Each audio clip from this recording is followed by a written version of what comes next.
বন্ধুরা, তোমরা কে কে সর্ষে ইলিশ খেতে পছন্দ করো? আজ আমি তোমাদের সাথে শেয়ার করব সর্ষে ইলিশ। তো আমি এই সর্ষে ইলিশটা রান্না করেছি মাঝারো সাইজের একটা ইলিশ মাছ দিয়ে। তো দেখো, খুব সহজভাবে এই সর্ষে ইলিশটা রান্না করেছি। এই সর্ষে ইলিশটা রান্না করতে কিন্তু অনেক সহজ। তো যারা যারা তোমরা সর্ষে ইলিশ রান্না করতে পারো না, আজকের ভিডিওটা তাদের জন্য। তো বন্ধুরা, শুরু করা যাক কীভাবে আমি ইলিশ মাছটা রান্না করেছি।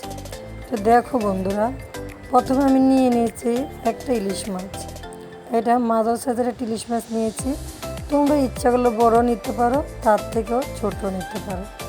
তো দেখো, আমি নিয়েছি মাঝারি সাইজের। তো দেখো, এখন আমি মাছটাকে সুন্দরভাবে কেটে নেব। দেখো শোনারা বন্ধুরা, আমি দেখো মাছটা কেটে নিয়েছি। তো ধুয়েও নিয়েছি, মনে করবো না যে কেটে তোমাদেরকে দেখাচ্ছি। তো আমি ধুয়ে তারপরে দেখো, এখন আমি সুন্দরভাবে আমি একটা পাতিল নিয়েছি, এটার মধ্যে আমি সুন্দরভাবে সাজিয়ে নিব। তো আমি আজকে সর্ষে ইলিশটা রান্না করব আমি সর্ষে দিয়ে, আর দিব তোমার একটু বাদাম বাটা দিয়ে। তো তোমরা যারা যারা বাদাম বাটা দেও না, আজকে তাদের জন্য এই ভিডিওটা। তো আমি অবশ্যই বাদাম বাটা দিব। তো দেখো, আমি একসাথে সর্ষে আর পেঁয়াজ একসাথে আমি ব্লেন্ডার করে নিয়েছি। তারপরে এই যে দেখো, এটা হচ্ছে বাদাম বাটা। তো বাদামটাকেও আমি ব্লেন্ডার করে নিচ্ছি। তো সুন্দরভাবে ব্লেন্ডার করে নেওয়ার পরে এবার আমি আস্তে আস্তে হলুদ মরিচ সব কিছু দিব। দেখো, প্রথমে আমার ঘরে আমি মাঝে মাঝে বাটা হলুদও ব্যবহার করি। আমার একটু বাটা হলুদ ছিল, আর একটু গুঁড়ো হলুদ আমি দিয়ে দিলাম। তো এইবার দেখো, আমি দিয়ে দিব একটু মরিচের গুঁড়া। তো সর্ষে ইলিশের সাথে বেশি কিন্তু মরিচটা দিলে ভালো লাগে না, ঝাল ঝাল বেশি হয়। আমি মরিচটা একটু কমে দিলাম, তোমরা তোমাদের মতো করে পরিমাণ মতন দিবা।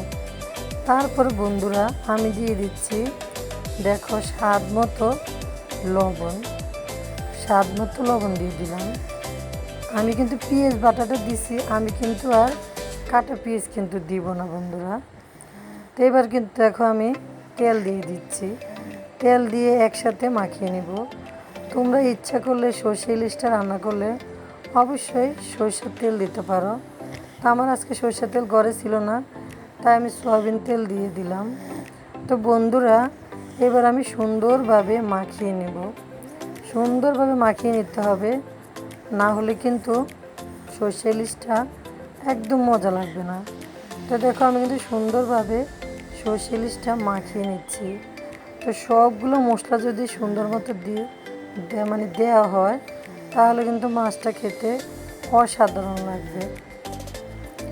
সর্ষে ইলিশের স্বাদও হচ্ছে সর্ষে দিলে মজা লাগে। তো তোমরা কিন্তু আবার বেশি সর্ষে দিও না, তাইলে কিন্তু সর্ষে ইলিশ তিতা হয়ে যায়। এইভাবে যদি তোমরা সর্ষে ইলিশ রান্না করো, কখনোই তিতা লাগবে না। সাথে একটু বাদাম বাটা দিয়ে দিবা, তাহলে কিন্তু আরও মজা লাগবে। তো দেখো, আমি এখন একটু পানি দিয়ে দিলাম।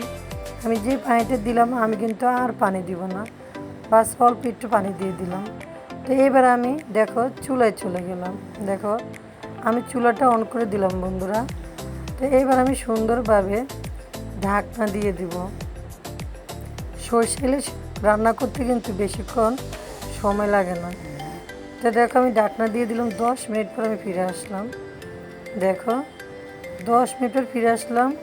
সর্ষে ইলিশটা কিন্তু ফ্রাই হয়ে যাচ্ছে। হ্যাঁ, আমি একটু ডালিয়ে নেড়ে ছেড়ে দিচ্ছি।